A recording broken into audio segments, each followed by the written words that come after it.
Ташчык эл менен атайын жолугам деп бүгүнгө пландаштырып, бүгүн сиздердин алдыңыздарда турат.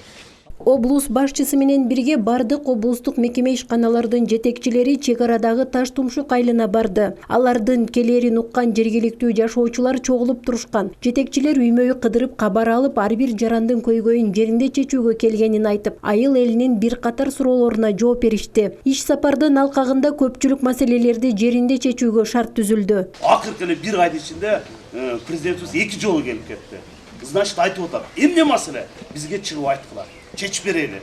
Факт жокпу? Айт, акча бөлүп берейин деп. Ошон үчүн ушул учурдан пайдаланып биз кичине алдыга жылышыбыз керек, шарттарды түзүп алышыбыз керек да.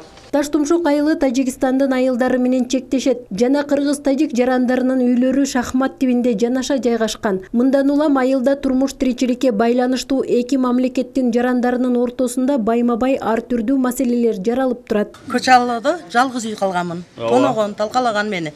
Шону барып көрүп коюңуздар. Мен үйүңүзгө барам, болду.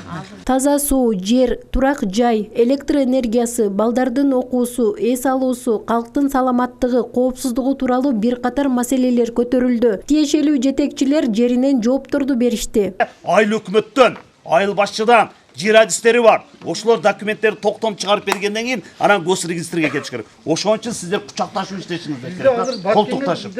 Облус жетекчиси Абдикарим Алимбаев чек ара аймактарындагы окуучулардын абалы, акыркы окуялардан улам түзүлгөн шарттары эске алынып жатканын белгиледи. Жалпы республикалык тестте белгиленген балдын ченеми Баткен облусу үчүн 90 балл болуп чечилгенин, жогорку окуу жайларга кошумча бюджеттик орундарды алууга сүйлөшүүлөр жүргөнүн, аскер окуу жайына 10 орун Баткен үчүн берилгенине токтолду. Мына бул аскер окуу жайына, военный училищаларга, мисалы, министр обороны менен сүйлөшүп келдим, 10 места берди, мисалы, жөн эле барып, медицинаны өтөт, барып окуй берет.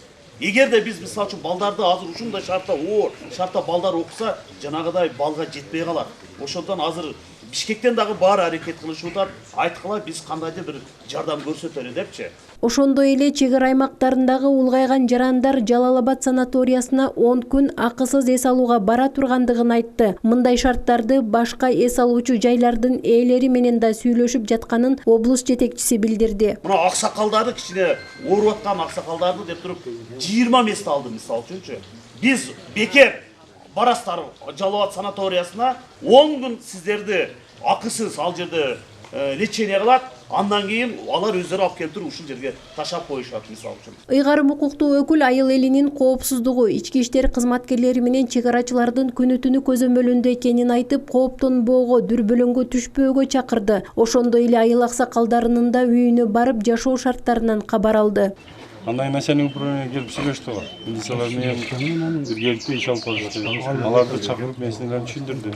Алимбаев иш сапарынын алкагында Ак Татыр айыл аймагында чатырда жашап жаткан Көк Терек айылынын тургундары менен да жолугушту. Облус башчысы аталган айылда жакынкы күндөрү турак үйлөрдүн курулушу башталаарын айтып, жарандарды күз айларына чейин турак үйлөргө киргизүү боюнча бардык мүмкүнчүлүктөр жумшалаарын билдирди. Белгилей кетсек, чек арадагы акыркы окуяда Көк Терек айылындагы 17 турак үй өрттөлгөн. Азыр айтып аткан шарттар району өзү берет, өздөрү чечилет. Жок, силер ошолор менен иштебейсиздерби?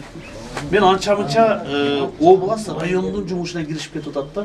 Ыйгарым укуктуу өкүл Көкташ айылынын тургуну Абдрайым Мажитов аксакал менен да жолукту. Аксакал буга чейин Тажикстан Республикасы тарабынан издөө жарыяланып, Россия мамлекетинде кармалган баласы Эсен Мажитовду Кыргызстанга кайтарып алуу маселелерине жардам берүүсүн суранды. Ыйгарым укуктуу өкүл бул боюнча Тышкы иштер министрлиги менен башкы прокуратура тийиштүү иш чараларды жүргүзүп жатканын, бул маселе өлкө башчысынын да көзөмөлүндө экендигин айтты. Аксайлыктар болобу, Көкташтыктар болобу, бүт ошол жердеги оор абалда жашаган адамдарды мен сезип атамын. Баткен облусунун чек ара аймактарын калыбына келтирүүгө жана өнүктүрүүгө өлкө башчысы өзгөчө көңүл буруп, 2 ай мөөнөт бергени айтылды. Бул аралыкта тиешелүү жетекчилер берилген тапшырмалардын аткарылышы боюнча маалымат берип туруусу милдеттендирилди. Каныша Яшимова, Куштарбек Абдикаар уулу, Алтын бешик жаңылыктары.